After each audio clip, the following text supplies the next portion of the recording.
Shut up. The words sliced through the quiet hum of the upscale restaurant like a blade. Heads turned, conversations stopped mid-sentence, the entire dining room held its breath. Derek Monroe stood frozen at table 12, his hand still raised from trying to get the waiter's attention. But it wasn't him the man was yelling at. It was his wife. Dr. Natasha Monroe sat perfectly still, her manicured fingers wrapped around a glass of water, her expression carefully neutral. But her husband saw it, the slight tremor in her hand, the way her jaw tightened, the flash of hurt in her eyes that she tried so hard to hide. If you think this is shocking already, wait until you hear the twist. Hit subscribe now so you don't miss it. Have you ever been treated like you didn't belong somewhere? It had started 10 minutes earlier, innocently enough. They'd been celebrating 23 years of marriage, a rare night out without the kids at Belmont's, one of the most exclusive restaurants in the city. Reservation lists stretched months in advance. The kind of place where politicians dined and CEOs closed million-dollar deals over wine that cost more than most people's rent. Natasha had been laughing, telling Derek about a patient she'd treated that week, a 6-year-old who'd insisted his superhero action figure needed surgery too. Her eyes sparkled the way they always did when she talked about her work. 20 years as a pediatric surgeon and she still lit up like it was her first day. That's when the man at the next table leaned over. "Do you mind?" His voice was sharp, entitled, "Some of us are trying to have a conversation." Derek blinked. "Excuse me." The man, mid-50s, expensive suit, thinning hair slicked back with too much gel, gestured dismissively at Natasha. "Your companion is being rather loud." The word hung in the air like smoke. Companion. Not wife, not dinner guest. Companion. Natasha's laugh had died in her throat. She'd started to respond, her voice calm and measured the way it always was. "I apologize if we." I said shut up. The man's face had gone red, his finger jabbing toward her like a weapon. "I don't know what kind of establishment you think this is, but women like you need to learn some respect. This isn't some hood restaurant where you can act however you want." Silence. Complete suffocating silence. A woman 2 tables over gasped. Someone's fork clattered against a plate. In the corner, a young couple had their phones out, cameras already recording. Derek felt rage boiling in his chest, hot and violent. His hands curled into fists beneath the table, but before he could move, Natasha's hand touched his arm, gentle, restraining. "Derek," she whispered, "don't." But the man wasn't finished. He'd stood now, his chair scraping loudly against the hardwood floor. His dinner companion, a blonde woman in diamonds that could finance a small country, touched his arm weakly, murmuring something about leaving it alone. He shook her off. "Look at you," he sneered, circling their table like a predator. "Walking in here like you own the place. Designer bag probably fake. That dress, what, you rent it for the night? Let me guess, honey, you thought if you dressed up nice enough people wouldn't notice what you really are." "Sir," the waiter had appeared, his face pale with panic. "Sir, please let me get the manager." "I don't need a manager, I need them." He jerked his thumb at Natasha and Derek to understand they don't belong here. This restaurant has standards. Derek was halfway out of his seat when Natasha squeezed his arm harder. Her voice was quiet but firm. "We have a reservation, we have every right to be here." The man laughed, a cruel, barking sound that made several diners flinch. "A reservation? Did you steal someone's credit card, or is your friend here?" He glanced at Derek with thinly veiled disgust, one of those athletes throwing money around trying to buy class. More phones came out. The camera flashes were like lightning now, illuminating the scene in bursts of white light. "That's enough," Derek said, his voice dangerously low. "Or what?" The man stepped closer, invading their space. His cologne was overpowering, expensive, but applied with the subtlety of a man who confused quantity with quality. "You going to do something? Go ahead, give them all a show, prove me right." He wanted Derek to snap, wanted him to throw a punch, cause a scene, become the aggressor in a story the man had already written in his head. But Derek didn't move. Instead, something shifted in Natasha's expression. The hurt was still there, but underneath it something else flickered to life, something that looked almost like pity. She reached into her purse, a motion so slow and deliberate that the man took a reflexive step back and pulled out her phone. "You done?" she asked quietly. "What?" The man blinked, thrown off balance. "Are you done?" Natasha repeated, her voice steady as steel. "Because I'd really like to finish my dinner, it's our anniversary." The man's face twisted with fresh contempt. "Your anniversary? That's rich. What kind of man lets his woman get disrespected like this and just sits there?" "The kind who trusts his wife," Derek said simply. Something about those words made the man pause, made the room itself seem to lean forward in anticipation. Natasha's fingers moved across her phone screen. One text. Two, the motion was casual, unhurried, like she was texting a friend about weekend plans. The man watched, uncertain now. "What are you doing?" "Making a call," Natasha said softly. She set her phone face down on the table, then looked up at him with those same calm, surgeon's eyes that had guided scalpels through countless procedures, eyes that never blinked in a crisis. "Tell me something. Do you know who I am?" The man scoffed. "Should I?" "No," Natasha said, "I don't suppose you would." The restaurant manager had arrived now, a thin man in an immaculate suit who was practically vibrating with anxiety. "Mr. Pemberton, please, I must insist." "Pemberton," Natasha repeated as if tasting the name. "Are you Harrison Pemberton of Pemberton Financial Group?" The man Pemberton puffed up slightly. "That's right, maybe you've heard of me." "I have," Natasha said. "Your company manages investments for several medical groups in the city." "We manage investments for people who matter," Pemberton corrected, his sneer returning. "Not that it's any of your business." Natasha smiled, it didn't reach her eyes. "You're right," she said softly. "It probably isn't my business, though I imagine it might become relevant soon." "What's that supposed to mean?" Natasha's phone buzzed once on the table. She glanced at it, then back at Pemberton. "Nothing," she said, "just that the world is smaller than you think, and the people you insult today," she paused, letting the weight of her words settle like snow, "might be the people who determine your tomorrow." Pemberton laughed again, but it sounded forced now, uncertain. "Is that a threat?" "No," Natasha said quietly, "it's a fact." The front door of the restaurant opened, everyone turned. If this part has you on edge, hit the like button right now, it lets us know you want more stories like this. Three men in dark suits walked in. Their movements were coordinated, purposeful. They scanned the room with the kind of practiced ease that came from years of experience. Behind them, backlit by the streetlights outside, another figure appeared in the doorway. Tall, commanding, moving with the kind of authority that made people instinctively straighten their posture. Pemberton's face went pale. The manager's hand flew to his mouth. And Derek just reached across the table and took his wife's hand, squeezing gently. "Happy anniversary, baby," he whispered. Natasha squeezed back, her eyes never leaving Pemberton's face.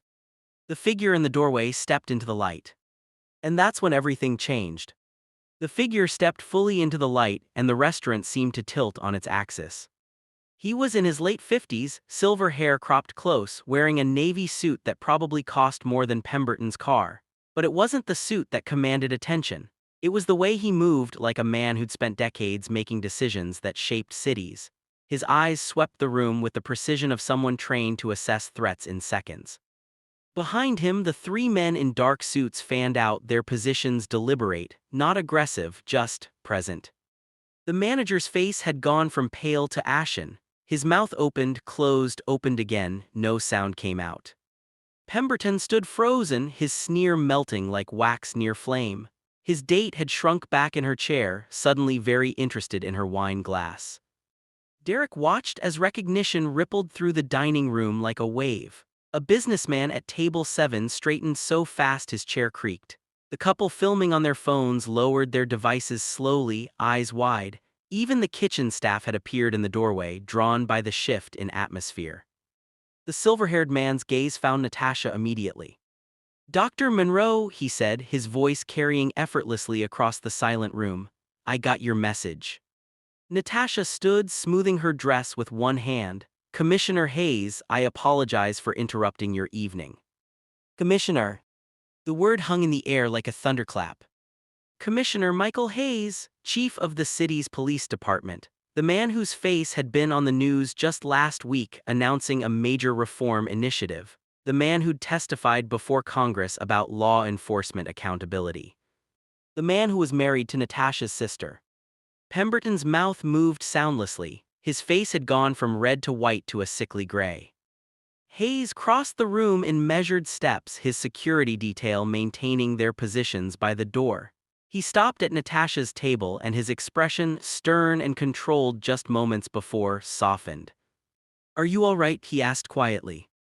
"I'm fine," Natasha said. "We both are." Hayes' eyes shifted to Derek and something passed between them. A nod. An understanding between men who loved the same woman in different ways, one as a brother-in-law, one as a husband. Then Hayes turned to Pemberton. The silence was suffocating.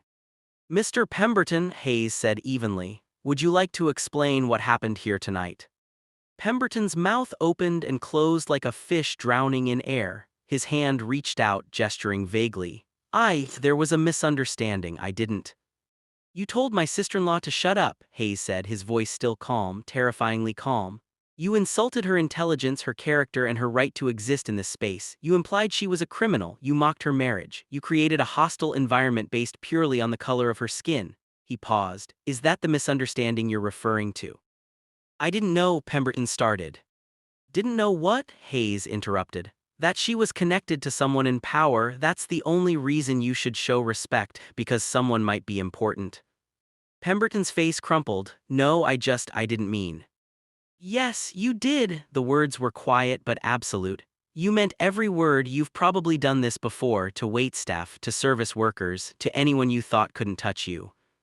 The phones were back out now, dozens of them, capturing every second, but the energy had shifted. This wasn't entertainment anymore. This was accountability unfolding in real time. Hayes stepped closer to Pemberton, close enough that only those nearby could hear his next words, but the room was so silent that everyone caught them anyway. "Do you know what Dr. Monroe does?" Hayes asked softly. "She performs surgery on children, Bobbies. She saved over 300 lives in her career. Last month, she operated for 18 hours straight to separate conjoined twins. She's been nominated for the Presidential Medal of Freedom. She volunteers at free clinics every Saturday. She's raised 2 children who are now doctors themselves. She's mentored hundreds of young women of color in medicine." Pemberton was trembling now. "And you," Hayes continued, his voice still deadly quiet, "you told her to shut up because her laugh bothered you." "Commissioner, please." "I'm not finished." Hayes' eyes were cold steel. "Dr. Monroe is also personal friends with the mayor. She's on the board of 3 hospitals in this city. She advises the Surgeon General, and she's the most patient, forgiving, gracious person I've ever known." He paused. "Which is the only reason you're still standing here having this conversation instead of being escorted out in handcuffs." Pemberton's legs seemed to give out. He groped for his chair, sinking into it. The manager had found his voice stuttering and desperate. "Commissioner Hayes, I assure you, Belmont's does not tolerate." "Don't," Hayes said, raising one hand. "I'll deal with you in a moment." He turned back to Natasha and his expression transformed again, soft, almost apologetic. "What do you want to do?" he asked her. "I can have him arrested for harassment, disturbing the peace, creating a public disturbance. Your call." The entire restaurant held its breath. Natasha looked at Pemberton, really looked at him, saw him for what he was, a small, frightened man who'd built his identity on making others feel smaller. A man who'd probably grown up with privilege he'd never examined, never questioned, never thought to use for anything beyond his own comfort. She could destroy him with a word.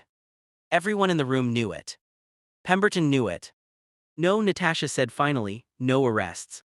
Pemberton's shoulders sagged with relief. But Natasha continued, and the word made him freeze. "I want an apology.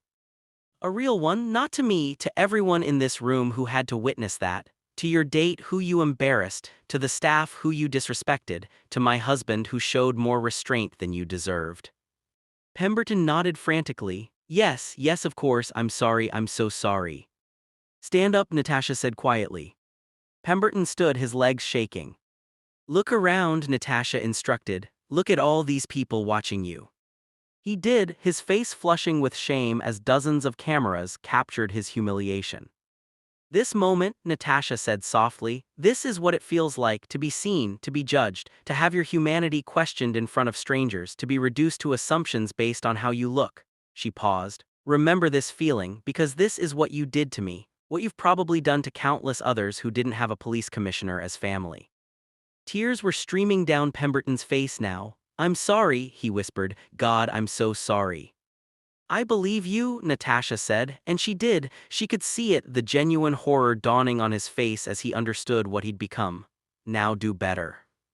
Hayes nodded slowly, then turned to the manager. We're going to have a conversation tomorrow, 9 a.m., my office, about staff training, policy changes, and how establishments like this handle discrimination. Yes, sir, the manager said quickly. Absolutely, whatever you need. Hayes looked back at Natasha and Derek. I'll leave you to your anniversary, I'm sorry it was interrupted. Michael, Natasha said, stopping him, thank you for coming. Always, he said simply, then lower, Elena's waiting in the car, she wanted to come in but I told her you'd handle this, was I right? Natasha smiled, you were right. Hayes squeezed her shoulder once, then turned to his security detail. They moved as one toward the door, and just like that, the tension began to drain from the room. But the phones were still out, still recording. By morning, the video would have 10 million views. By the afternoon, every major news outlet would be covering it. Pemberton's company would lose 3 major clients before the week was out. The restaurant would implement mandatory anti-bias training for all staff. And across the city, in boardrooms and break rooms and living rooms, people would be having conversations they'd been avoiding for years. But in that moment, in the soft glow of Belmont's dining room, Natasha simply sat back down across from her husband. Derek reached across the table and took her hand. You okay? He asked. I am now, she said. Their waiter appeared, a different one, younger, his eyes red like he'd been crying in the kitchen. Dr. Monroe, Mr. Monroe, your dinner tonight is complimentary, and I wanted to say thank you. My sister, she's in medical school, she's been thinking about quitting because, his voice cracked, because of nights like this, but watching you, the way you handled that, I'm going to tell her to stay, to be like you. Natasha's eyes glistened. What's her name? Jasmine. Tell Jasmine the world needs her, Natasha said softly. Tell her it's going to be hard, tell her people will doubt her, but tell her that every child she saves will be worth every moment of doubt. The waiter nodded, blinking rapidly, then disappeared into the kitchen. Derek squeezed Natasha's hand. 23 years, he said, and you still amaze me. 23 years, Natasha echoed, and you still let me handle things my way. Always, Derek said, that's what trust looks like. They finished their dinner in peace. Around them, the restaurant slowly came back to life. Conversations resumed, though they were quieter now, more thoughtful. Several people stopped by their table to apologize, to thank Natasha, to share their own stories. Pemberton left before dessert, his date having already called a separate car. On his way out, he paused at their table. Dr. Monroe, he said, his voice hoarse, I don't expect you to forgive me, but I promise you, I'm going to do better, I'm going to be better. Natasha looked up at him. Then this wasn't a waste, she said simply. After he left, Derek signaled for the check, which the manager tore up immediately, and they walked out into the cool night air. Derek pulled her close as they waited for their car. You could have ended him, he said quietly. One word to Hayes and Pemberton's life would have been over. I know, Natasha said, but power isn't about destroying people, it's about transforming them. If he'd left here angry, he would have learned nothing, but he left here ashamed enough to change. And if he doesn't? Natasha smiled, then the internet will remind him 10 million times over. Their car pulled up. Derek opened the door for her, and as she slid inside, she turned to look back at the restaurant. Through the window, she could see diners still talking, animated now, gesturing, learning, growing.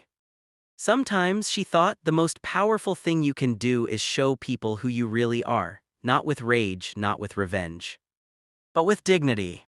Sometimes silence isn't weakness, it's the calm before power reveals itself. Power isn't about titles or money or who you know or how loud you can yell, it's about protecting those who can't fight back. It's about using your platform to lift others up. It's about choosing transformation over destruction, even when destruction would be easier. Dr. Natasha Monroe could have crushed Harrison Pemberton that night. Instead, she taught him, She showed him, she gave him a chance to be better. And in doing so, she reminded everyone watching that true strength doesn't need to prove itself. It simply exists, unshakable, undeniable, unmoved by hate. That's the power of grace. That's the power of dignity. That's the power that changes the world. If you believe in justice, share this story and subscribe for more powerful stories that prove dignity always wins.